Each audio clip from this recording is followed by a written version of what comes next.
네, 귀한 월요일 아침 우리 기도하면서 하나님께 나아가도록 하겠습니다.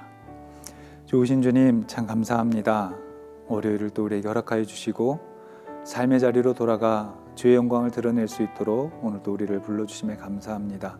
주님, 오늘도 우리의 삶을 붙잡아 주셔서 주의 뜻 가운데 머물러 주의 영광만을 위해서 충성하고 노력하고 애쓰며 살아가는 귀한 날이 되게 하시고 발걸음마다 주님 동행하여 주시고 또 손에 수고하는 모든 것들 위에 주의 복을 채워주셔서 오늘 또 우리가 하나님 앞에 감격과 감사와 기쁨이 넘쳐나는 하루 될 수 있도록 인도하여 주옵소서. 오늘 또 주의 말씀과 또 함께합니다. 주님, 오늘 또 우리에게 말씀하여 주시고 깨닫는 귀한 시간 되게 하여 주옵소서. 이 아침에도 주의 은혜로 충만하게 하여 주길 원하옵고 예수님의 이름으로 기도합니다. 아멘. 하나님 말씀 우리 함께 하겠습니다. 오늘은 로마서 1장 18절에서 25절까지의 말씀입니다. 로마서 1장 18절에서 25절까지의 말씀 제가 봉독해 드리겠습니다. 하나님의 진노가 불의로 진리를 막는 사람들의 모든 경건하지 않음과 불의에 대하여 하늘로부터 나타나나니 이는 하나님을 알만한 것이 그들 속에 보임이라. 하나님께서 이를 그들에게 보이셨느니라. 창세로부터 그의 보이지 아니하는 것들 곧 그의 영원하신 능력과 신성이 그가 만드신 만물에 분명히 보여 알려졌나니 그러므로 그들이 핑계하지 못할지니라. 하나님을 알되 하나님을 영화롭게도 아니하며 감사하지도 아니하고 오히려 그 생각이 허망하여지며 미련한 마음이 어두워졌나니 스스로 지혜 있다 하나 어리석게 되어 썩어지지 아니하는 하나님의 영광을 썩어질 사람과 새와 짐승과 기어다니는 동물 모양의 우상으로 바뀌었느니라. 그러므로 하나님께서 그들을 마음의 정욕대로 더러움에 내버려 두사 그들의 몸을 서로 욕되게 하게 하셨으니 이는 그들이 하나님의 진리를 거짓 것으로 바꾸어 피조물을 조물조보다 더 경배하고 섬김이라. 주는 곧 영원히 찬송할 이시로다. 아멘. 아멘. 예, 오늘 우리 계속되어지는 로마서 말씀 이어서 가겠는데요. 우리 장 목사님께서 말씀하신 것처럼 구원이라고 하는 복음이라고 하는 이 엄청난 값진 하나님의 선물이 믿어지는 것뿐만 아니라 사라지게 되는 삶을 살 수 있게 되는 그 모든 과정까지 이어져 가기 위해서 그렇게 성숙되어지고 그렇게 성장해 가기 위해서 우리 스스로가 구원의 확신에 서 있기를 원했던 그 말씀을 한번 상기하시면서 이 말씀 우리가 함께 묵상하여 나아가도록 하겠습니다. 바울이 로마서를 통해서 아시는 바와 같이 구원론에 대한 부분을 굉장히 체계적으로 논증해 갑니다. 그래서 그 구원론의 이제 실질적인 논증의 첫 시작이 오늘 우리가 읽었던 18절부터 시작되어지게 됩니다. 이 논증의 첫 시작은 의의 성향과는 조금 반대되는, 다시 말해서 이방인들을 먼저 부각시키면서 그 논증을 시작합니다. 이 구원론을 피력하기 위해서 가장 중요했던 것은 가장 처음 시작은 당연히 구원이 왜 필요하겠는가? 구원이 필요한 상태에 있음을 알려줘야 되겠죠. 다시 말해서 죄에 대한 확인이 필요했습니다. 그래서 19절부터 23절까지에 있는 말씀들은 한마디로 얘기하면 이런 말씀이었습니다. 이방인들은 하나님을 알만한 것이 분명히 그들에게 보여줬습니다. 그런데 그 알만한 것이 분명히 있었음에도 불구하고 그들은 하나님을 영화롭게도 하지 않았고 그리고 감사하지도 않고 그들의 생각대로 그들의 삶의 방식대로 살고 있었던 것이죠. 그래서 그들은 하나님의 진노의 상태에 머물게 되는데 그 진노의 상태가 뭐라고 성경은 말해놨냐면 죄의 상태에 그대로 머물러 있게 만드는, 내버려 두어버리는 그 상태로 했던 것이죠. 다른 말로 하면 유기, 방치, 그런 상태였습니다. 그래서 그들에게 나타났던 죄의 모습이 뭔가 바로 우상을 만들어서 섬기는 종교적인 타락, 그리고 사람의 순리대로 사용해야 될 사람의 그런 도덕적인 모습이 바뀌어버린 도덕적인 타락, 이런 것들이 있는 것을 성경은 보여주고 있습니다.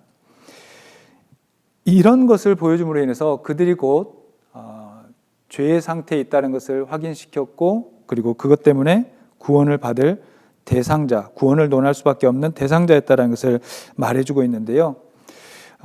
여기서 우리 바울이 지적한 이방인들의 모습 속에서 그것을 거울 삼아서 우리가 좀 우리 자신을 비춰볼 수 있는 시간을 가져보고 싶습니다. 제가 주목하고 있는 것은 하나님을 알만한 것이 그들 가운데 분명히 보여졌다라고 하는 본문에 있는 말씀입니다. 우리도 사실은 이런 경험들을 하지 않았습니까? 이걸 굳이 신학적인 용어로 말하자면 자연계시, 일반계시, 혹은 우리가 가지고 있는 종교성 때문에 그런 것을 깨닫는다라고 하는 이야기를 합니다마는, 우리가 그냥 일반적인 우리들의 경험을 비춰보더라도 아름다운 경치를 보면 그 경치를 보면서 대단하다, 경이롭다, 이런 표현들을 하잖아요. 저도 뜻하지 않게도 이제 캐나다에서 그런 직업을 갖다 보니까, 한때 가졌다 보니까 로키를 가거나 혹은 미국 대륙을 이렇게 횡단하게 됐을 때 그 경치들 보면서 정말 말문이 막히더라고요. 그리고 특히 이 유타 이쪽을 지나갈 때, 내셔널 파크 이런 쪽을 지나갈 때는 뭐 운전하다 보면 졸리고 그러거든요. 그런데 거기를 갈 때는 그 경치를 보느라고 잠이 벌쩍 깰 정도예요. 너무너무 멋있거든요. 또 우리가 우리의 사랑하는 자녀들을 볼 때 그 자녀들 보면서 간혹 그런 얘기 하잖아요. 천사 같다. 물론 아이들이 잘 때만 그렇게 생각하시는 분도 계실 거고, 아무튼 그렇게 생각하지 않습니까? 그런데 이런 모든 것들이 사실은 하나님을 영화롭게 할 수 있도록 우리들에게 자극을 주고 충동질하는 그런 모습들입니다. 그런데도 불구하고 그 이방인들에 나타났던 삶의 패턴은 영화롭게 하지 않았다라는 겁니다. 어떻게 보면 깨닫지 못했기 때문에 당연하다라고 생각할 수도 있을지 모르겠습니다만은, 우리가 조금만 더 생각해 보면 그런 것들을 보면서 이걸 누가 했지?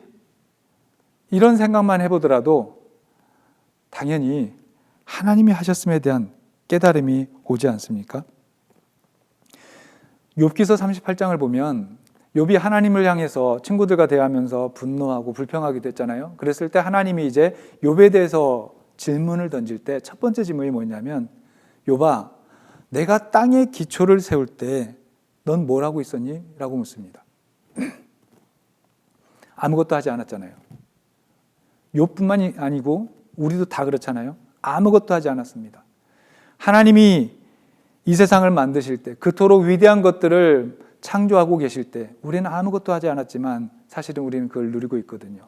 그걸 누리면서 이것이 하나님이 하신 것인데 라고 하는 깨달음이 있었으면 얼마나 좋겠습니까? 그러지 못한 일들이 이방인들에게 있었기에 그들이 오히려 죄로 가는 첫 시작을 하고 있었다라는 것이죠. 저는 근데 이 말씀을 곱씹어 보면서 그런 생각이 들었습니다. 제 생각을 도움을 줬던 하나의 모티브가 있는데요. 휴먼 다큐 같은 걸 보는데 나이가 이제 100발이 되신 60이 넘으신 한 분이 그런 고백을 하는 걸 들어본 적이 있습니다. 자기는 불효자랍니다. 그래서 인생을 참 잘못 살았구나라고 후회를 한대요. 그래서 어떤 불효를 했나 한번 들어보니까 이런 얘기를 합니다. 자기가 부모에게 참 많은 것들을 받았는데 그를 옳게 사용하지 못해서 그 부모에게 근심이 되게 하고 그 부모를 힘들게 하고, 내가 또 제대로 살지 못해서 지금도 이렇게밖에 살지 못하는 것, 이게 불효다라고 얘기를 하더라고요. 이 말이 조금은 곱씹어집니다. 왠 줄 아십니까? 우리가 생각할 때 효 그러면 마땅히 부모를 공경하는 것, 부모에게 정성을 다해주는 것, 이게 그냥 효라고 생각할 수도 있는데요. 거기에 더 한 가지 중요한 효의 또 다른 의미가 그분 통해서 이렇게 나오는 것 아닙니까? 부모로부터 물려받은 훌륭한 것들, 재산이나 좋은 환경이나 혹은 지혜나 건강함, 이런 것들을 가지고 그거를 바르게 사용하지 못해서 오히려 그 모든 것들이 자신을 망치게 되고, 그걸 통해서 부모에게 근심을 줬을 때 그게 불효다라고 말하는 하나의 모습입니다. 오늘 본문과 좀 매치가 되지 않습니까?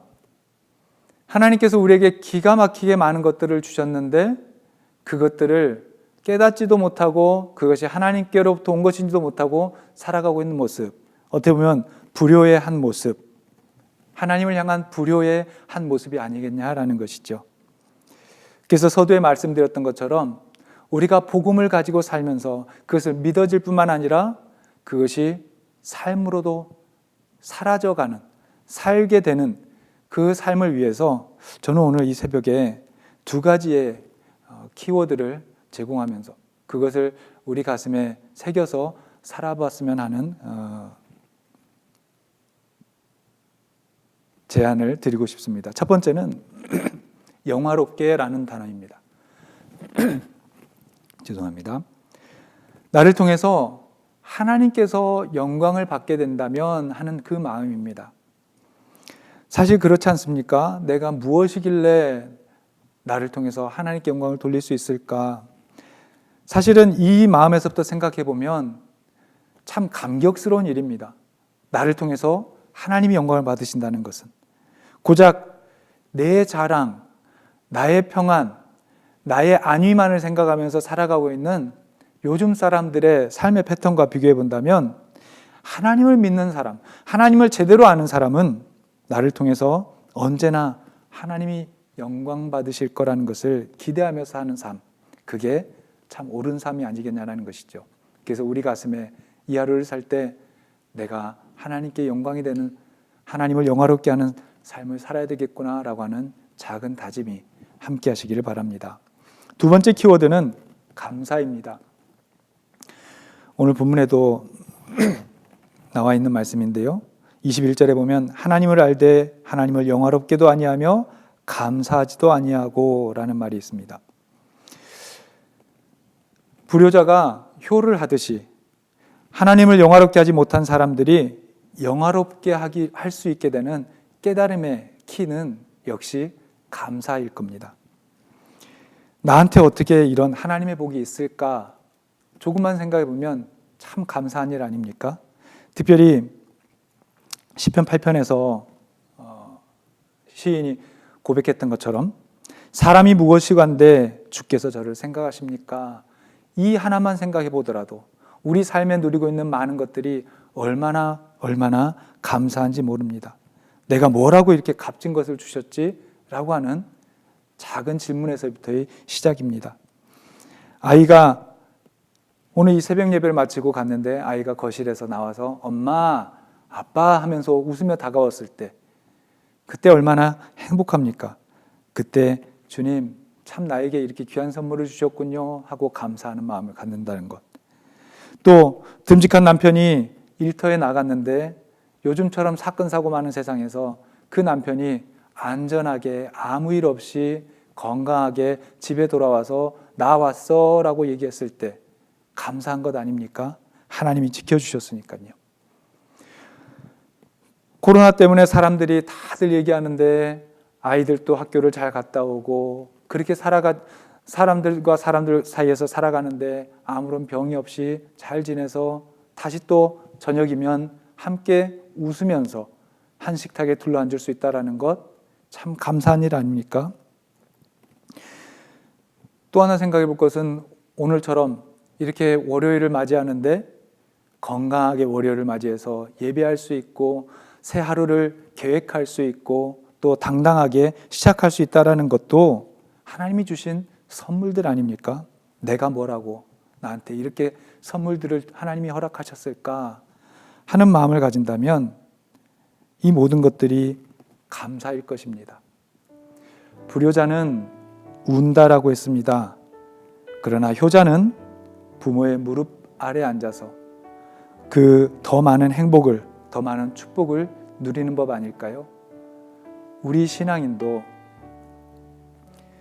하나님의 그 많은 것들을 누리고 있음을 깨달으면서 오늘 하루는 살아갈 때 나를 통해서 하나님을 더 영화롭게 해야지, 나를 통해서 내 입술의 고백을 통해서 늘 감사가 넘쳐나야지, 이런 작은 결단이 이 하루를 시작하는 우리 모두에게 함께 머물렀으면 좋겠습니다. 기도하시겠습니다. 참 좋으신 주님, 이 하루 시작하는 이 순간부터 너무나 감사하고 기쁩니다. 주님이 주신 선물들이고 주님이 주신 은혜이고 주님이 우리를 생각하셔서 우리 손에 쥐어준 가장 값진 것들이기 때문입니다. 주님, 오늘 하루를 살아가는 동안 이 부족한 자를 통하여서 주님을 한없이 영화롭게 하는데 쓰임받는 도구가 될 수 있도록 우리를 사용하여 주옵소서. 마음껏 주님을 영화롭게 하고 또 삶의 모든 과정 속에 마음껏 감사하는 귀한 하루가 될 수 있도록 주님 우리를 붙잡아 주옵소서. 감사하고 예수님의 이름으로 기도합니다.